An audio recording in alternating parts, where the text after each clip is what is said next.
देखते हैं। मुनव्वर, क्या लग रहा है उमर अब्दुल्ला ने दोनों जगह से इंतखाब क्यों किया?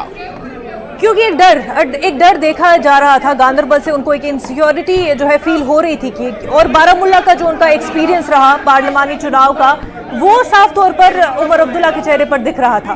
यही वजह है कि 2 सीटें, और इसी का इल्जाम उनके सामने जो खड़ी पार्टियां हैं उन्होंने भी लगाया। तो काफी गहमा गहमी फारूक अब्दुल्ला भी साथ में वोट अपना कास्ट कर चुके हैं। उमर अब्दुल्ला, फारूक अब्दुल्ला अपने बेटों के साथ वहां आए हुए थे, और हालांकि कितना भी बीजेपी परिवारवाद कर ले, अपने बेटों को पॉलिटिकल इस अफेयर में ला ही चुके उमर अब्दुल्ला। बिल्कुल बिल्कुल। और आप लोग अगर आपस में लड़ना बंद करेंगे तो 2 मिनट से बात करेंगे। सर, आज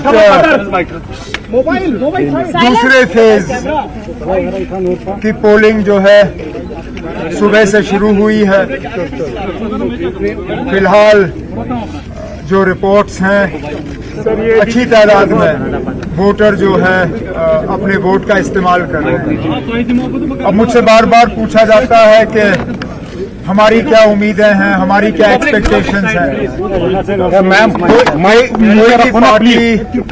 कोई भी उम्मीदवार हारने के लिए इलेक्शन नहीं लड़ता, तो हमारे एक्सपेक्टेशंस यही हैं कि आज ज्यादा से ज्यादा वोट जो हैं नेशनल कॉन्फ्रेंस के उम्मीदवारों को पड़ेंगे।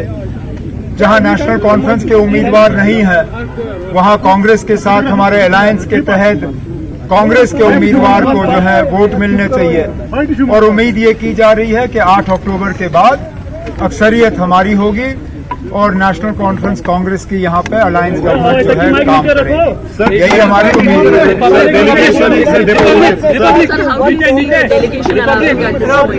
ये डेलीगेशन के हवाले से समझ में नहीं आता।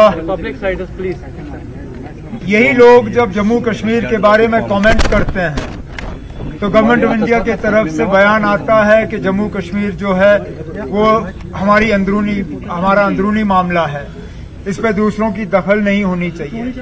अगर दखल नहीं होनी चाहिए, अगर इनके कमेंट्स आपको नहीं चाहिए, तो इनको यहाँ लाया क्यों जा रहा है?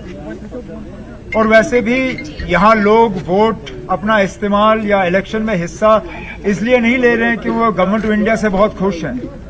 गवर्नमेंट ऑफ इंडिया की तमाम कोशिशों के बावजूद लोग यहाँ इलेक्शन में हिस्सा ले रहे हैं। नहीं तो यहाँ लोगों को तंग करने में, सताने में, परेशान करने में पिछले 6-7 साल से हुकूमत ने कोई कसर बाकी नहीं रखी है।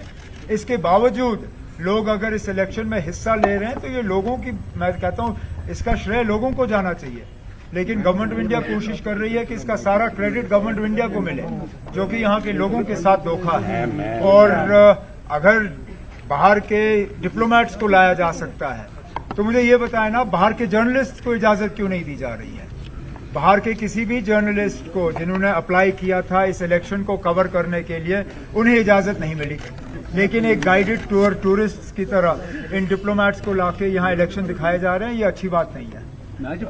सर, थोड़ा ट्रेंड साउथ कश्मीर में काफी ज्यादा सुबह से ही वोटिंग देखने को मिली, लेकिन श्रीनगर थोड़ा स्लो है। आपको क्यों लग रहा है कि ऐसा हो रहा है? अब हमारी वोट डालने की आदत नहीं रही है। अब हम श्रीनगर के लोगों को 35 साल अपना वोट इस्तेमाल करने की आदत नहीं रही।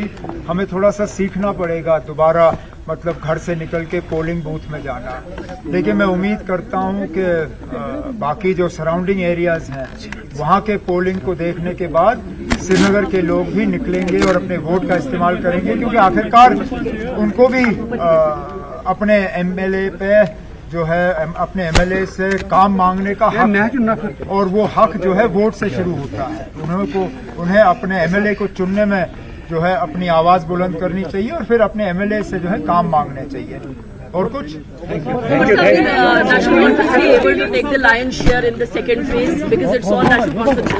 इंशाल्लाह।